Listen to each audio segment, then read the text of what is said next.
Welcome back and welcome new viewers. This is an episode of Tuesday Time Bank where on a weekly basis I show something of a time capsule, something vintage or antique, something lost and found, and something of interest. Today I'm showing an original pattern, probably from the 50s. I looked for the date and I couldn't find anything. Or maybe it's in the instructions. Last place that the seamstress looks at. This is Simplicity 4195, and it's actually on size medium. And I thought it was because of the head, probably so, but because of these fake shirts, which they call dickies. So this one right here, I looked at the pattern and they call it a dicky as well.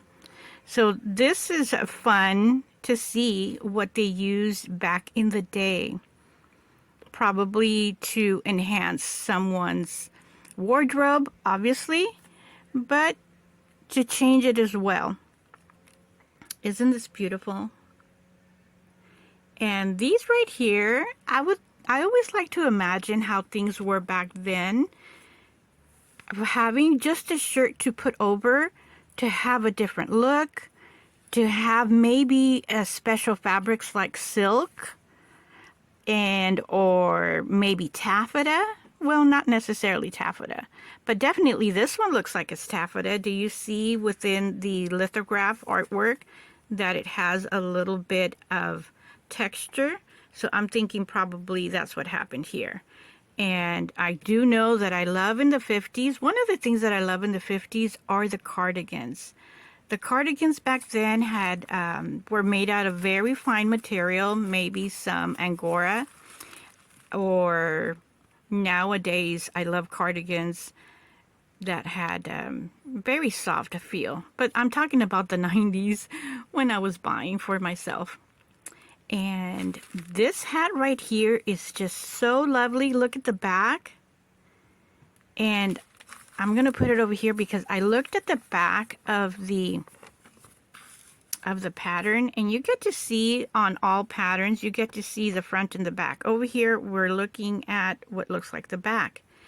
And this is the shirt, dicky. We're going to go with the proper name.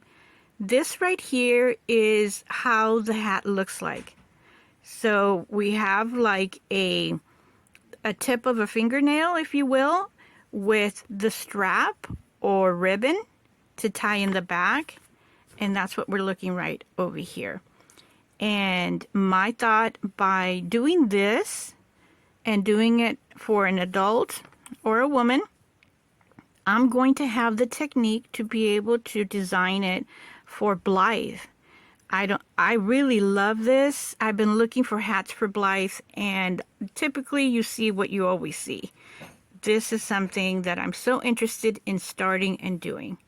So it does look like it has a fold. I know that I've seen this on Barbie, especially this one. Probably, I think it's Commuter Girl, but I know that I've seen this hat right here. And do want to do it for myself. Why not this red and white stripe? I do have the fabric, and I would like to try that out as well. So this is fun. Another thing that I love about having original patterns is just looking at the lithograph, and the paper is fine paper, and you might see over here as I am moving it along, it does have like a metallic feel, a metallic look. And let me go over here.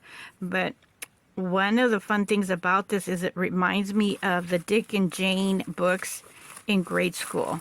I went to grade school in the early 70s, and I do remember I had one of those books, and I have one now, and I didn't think about it until right now, so give me a second and I'll be right back with the book. I am back. This is actually an afterthought, and I love books. One of the things that I remember reading in kindergarten, actually, learning to read. And this is one book that I got from Long Beach. Very quick story. In Long Beach, there was a rare occasion where a bookstore called Acres of Books had to move from one location to another. And they had over 1 million books. And I was around for the second move, where the location they were at got eminent domained again from Long Beach Boulevard close to Ocean Boulevard. So there was a lot of books that I got to buy for a penny, 10 cents, what have you. So this is one of those books, and they were, oops, there goes my backdrop. This and many were some that I got. And even before then, even before the eminent domain, I got to buy a lot of books of interest. School books, teacher reference books, physics books, what have you. So this I got because of the lithograph. And look at how easy it is to read. Right here. And I do tutor in reading and math. And if I need hire my children, my boys, they have gone through trigonometry, calculus, and more. So look how wonderful this is.